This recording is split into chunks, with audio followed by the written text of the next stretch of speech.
kadınlar, vajinal genişleme, idrar kaçırma, organ sarkmaları ve menopozda yaşanan ciddi kuruluklar nedeniyle sürekli idrar hissinin gelmesi, sistit hali, acılı, ağrılı idrar ve ilişki, bütün bunlar aslında lazer dediğimiz vajinal enerji sistemleriyle çözülebiliyor. Pek çok kadın artık bu sistemleri tanır oldu, bu sistemlerle ilgili bilgiyi alır oldu. Bize gelen sorulardan bir tanesi ayrıntılı olarak bu sistemin anlatılmasıydı. Öncelikle anatomimize bir bakalım. Anatomiye bakacak olursak, üst tarafta burasını şöyle düşünün. Büyük boy çizilmiş bir dudak kısmı ve vajina girişi. Hemen bizim vajina girişi dediğimiz yerde 3 santimlik bir alanda vajinanın desteklediği bir idrar kesesinin çıkış kısmı, yani üretra dediğimiz idrar çıkış noktası vardır. Eğer bizim vajinamıza bir sorun olursa dolaylı olarak idrar kesesi de bundan etkilenecektir. Vajinanın tünel gibi geçtiği yerin hemen altında gördüğümüz gibi bağırsaklarımız ve makattan çıkan hemoroid bölgesi olarak gördüğümüz o anüsün bulunduğu alan vardır. Zaten dışarıdan baktığımızda vajinamıza da dış görüntü nasıldır? Dış görüntümüze bakarsak dış genitalimiz nasıldır? Hemen üstte klitoris, özellikle cinsellikte haz almak için ereksiyona geçen kadının penisin karşılığı olan organı. Hemen altında idrar deliği, küçücük bir delik, idrar deliği ki bunun içte, bu idrar deliğinin içeride vajinaya bağlantısının olduğunu biliyoruz biz. Ve vajina girişi, vajina girişindeki bu kısım işte sıkı olması gereken kasların doğum sırasında hem mecburen açılan dikişlerle hem de bebeğin başının burada bekleyip ondan sonra çıkmasıyla oluşan, sadece doğumla değil, gebelikte alınan kilolarla oluşan, gebelikte yapılmayan egzersizler nedeniyle oluşan, gebelikteki kabızlık nedeniyle oluşan, genel kabızlık nedeniyle, genel kilo nedeniyle hiç gebelik geçirmemiş kadınlarda da oluşan hasarlarımız sebebiyle bu kısım gevşeyip bollaşmakta. Sadece bu kısım mı? Vajinanın orta alanı, vajinanın üstündeki destek doku, idrar kesesinin altındaki destek doku, makat bölgemizdeki destek doku.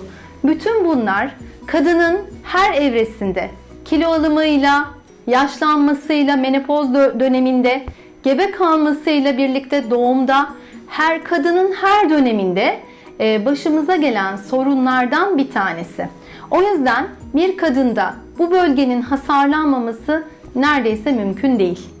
Peki bu hasar nasıl çözülebilir? Pek çok yöntem var. Birinci yöntem, öncelikle bu genişlemelerin, sarkmanın, organ sarkmasının, idrar kaçırmasının önündeki engellerin birincisi ameliyatla yok edilmesi.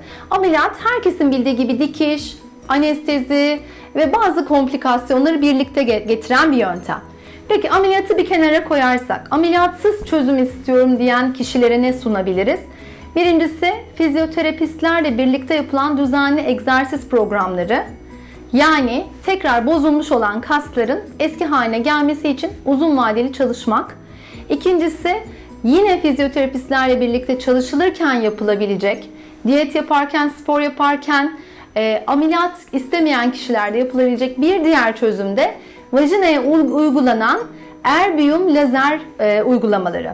Peki vajinaya bu nasıl uygulanacak?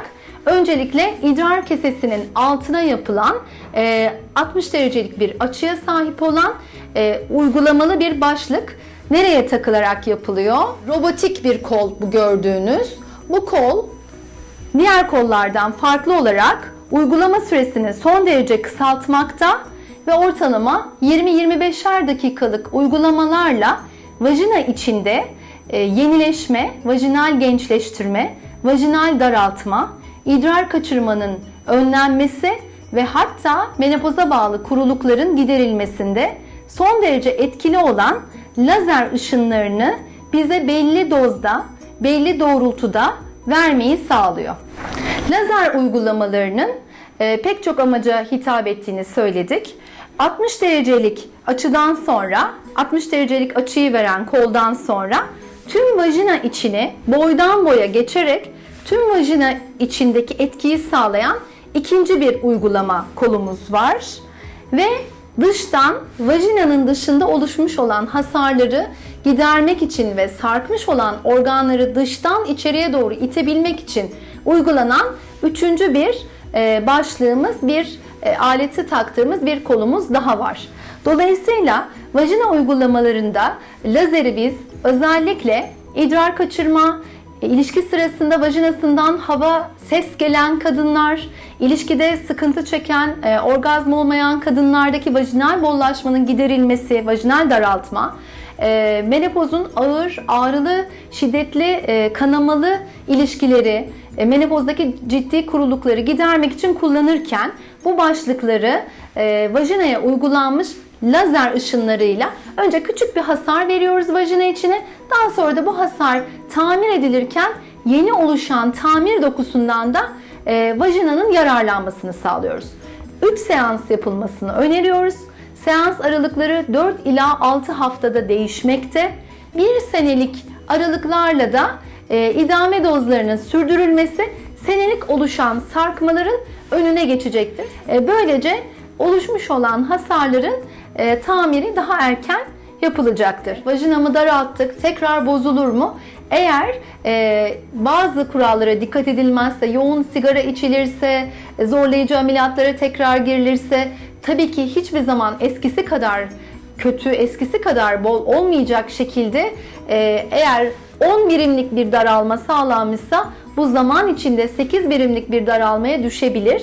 Hani bu konuda hastanın hekimiyle işbirliği ve yaptığı şeyleri, yanlışları, ağır kaldırmak gibi, yara iyileşmelerini bozmak gibi yaptığı hatalardan da bahsetmesi çok çok önemlidir.